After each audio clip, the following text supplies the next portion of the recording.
राज्यातील सर्वात मोठा जिल्हा असलेल्या बेळगावचे विभाजन करून बेळगाव, चिकोडी आणि गोकाक किंवा बैलहंगल तसेच आता अथणी असा स्वतंत्र जिल्हा निर्माण करावा अशी मागणी कार्यकर्ते आणि विविध संघटनांकडून सातत्याने होत आहे. येत्या हिवाळी अधिवेशनात ह्या आंदोलनाचा ताप आणखी वाढणार आहे. अलीकडेच गोकाक जिल्हा जाहीर करा या मागणीसाठी आंदोलन झालं आणि बंदही पाळण्यात आला. 10 डिसेंबर रोजी बैलहंगल जिल्हा जाहीर करा या मागणीसाठी बंदची हाक देण्यात आली आहे. गेल्या 2 दशकांपासून चिकोडी जिल्हा जाहीर करा या मागणीसाठी आंदोलने सुरूच आहेत. उत्तर कर्नाटकातील समस्या सोडवू शकत नसलेल्या सरकारसमोर आता जिल्हा विभाजनाचा मुद्दा घेता येणारे आणि थुंकताही न येणारी अशा परिस्थितीमध्ये पोहोचला आहे. माजी मुख्यमंत्री दिवंगत जयेश पाटील यांनी 1997 मध्ये चिकोडीला जिल्हा घोषित केला होता. मात्र स्थानिक राजकीय दबावाखाली तो निर्णय मागे घेण्यात आला. सध्या चिकोडी जिल्हा जाहीर करण्याची मागणी पुन्हा जोर धरत आहे. आयोग ರೆಕಮೆಂಡ್ ಮಾಡಿದಾರಲ್ಲ ಯಾವ ಆಯೋಗ ರೆಕಮೆಂಡ್ ಮಾಡಿದಾರಲ್ಲ ಆ ಪ್ರಕಾರ ಮಾಡತ್ ನಮ್ಮ ಒತ್ತಾಯ ಇದ್ದಾರೆ. ಅಂದ್ರೆ ಯಾವ ಜಿಲ್ಲಾ ಆಗಬೇಕು, ಈಗ ಗೋಕಾಕು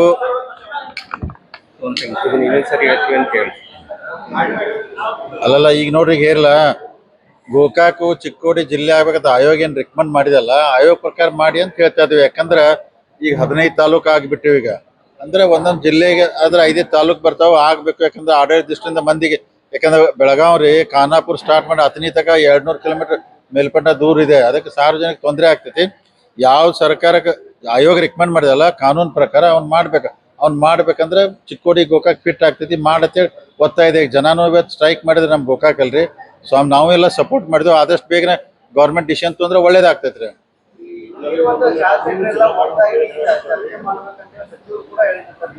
ಯಾವ್ದ್ರಿ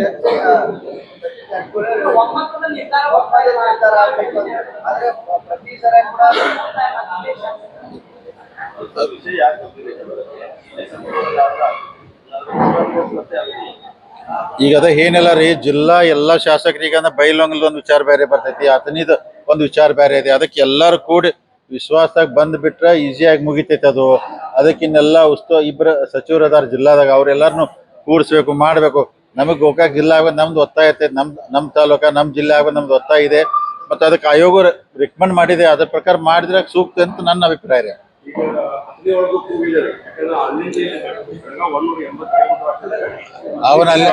ಅವನ ಬಿಜಾಪುರಕ್ಕೆ ಹಾಕಿಬಿಟ್ರೆ ಅವ್ರನ್ನೆಲ್ಲ.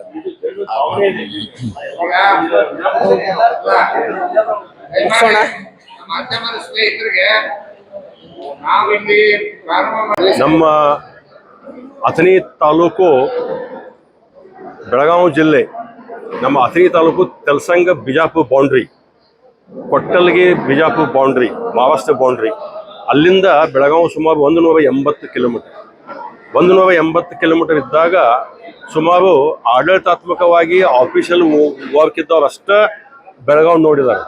ಸುಮಾರು 80% ಎಲ್ಲ ನಮ್ಮ ವ್ಯವಹಾರ, ಒಕ್ಕಲ್ತನ ಇರ್ಬೋದು, ಕೃಷಿ ಇರಬಹುದು, ಯಾವುದೇ ಇರಲಿ, ಖರೀದಿ ಇರಬಹುದು, ನಮ್ಮ ಬೆಳೆದಂಥ ಬೆಳೆಗಳನ್ನು ಕೊಡೋದಿರ್ಬೋದು, ಬಿಜಾಪುರ ಜತ್ತು ಮಹಾರಾಷ್ಟ್ರಕ್ಕೆ ಹೋಗುವಂಥ ಸಂಪರ್ಕ.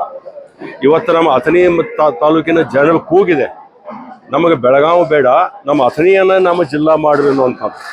ಒಂದು ವೇಳೆ ಅಥಣಿ ನೀವು ಜಿಲ್ಲಾ ಮಾಡಲಿಲ್ಲ ಅಂದರೆ ನಮ್ಮ ಬಿಜಾಪುರ ಕೇವಲ ನಮ್ಮ ಬೌಂಡ್ರಿ ಇದೆ. ತೆಲಸಂಗದಲ್ಲಿ ಇದ್ದಂಥವು ಆಡಳಿತಾತ್ಮಕವಾಗಿ ಬೆಳಗಾವಿ ಜಿಲ್ಲೆ ಒಳಗದಾರ.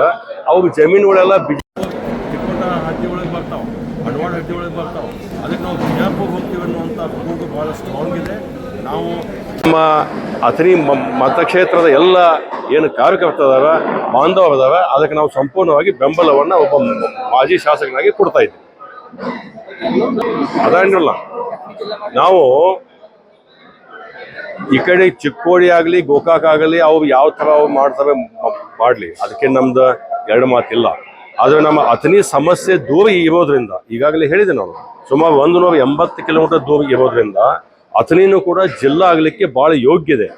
ಅದಕ್ಕಂದು ಜಿಲ್ಲಾ ಮಾಡಬೇಕು. ಒಂದು ವೇಳೆ ಜಿಲ್ಲಾ ಆಗಲಿಲ್ಲ ಅಂದರೆ ಅಥಣಿ ತಾಲೂಕಿನ ಜನರ ಭಾವನೆ ಇದೆ, ನಾವು ಚಿಕ್ಕೋಡಿನೂ ಹೋಗೋದಿಲ್ಲ, ಗೋಕಾಕ್ ಹೋಗೋದಿಲ್ಲ, ನಾವು ಬಿಜಾಪುರ ನಮ್ದು ಬೌಂಡ್ರಿ ಇದೆ, ಬಿಜಾಪುರಕ್ಕೆ ಹೋಗ್ಬೇಕು ಅನ್ನುವಂಥದ್ದು ಕೂಗಿದೆ. ಇದು ಸಾರ್ವಜನಿಕವಾಗಿ ಇದ್ದಂಥ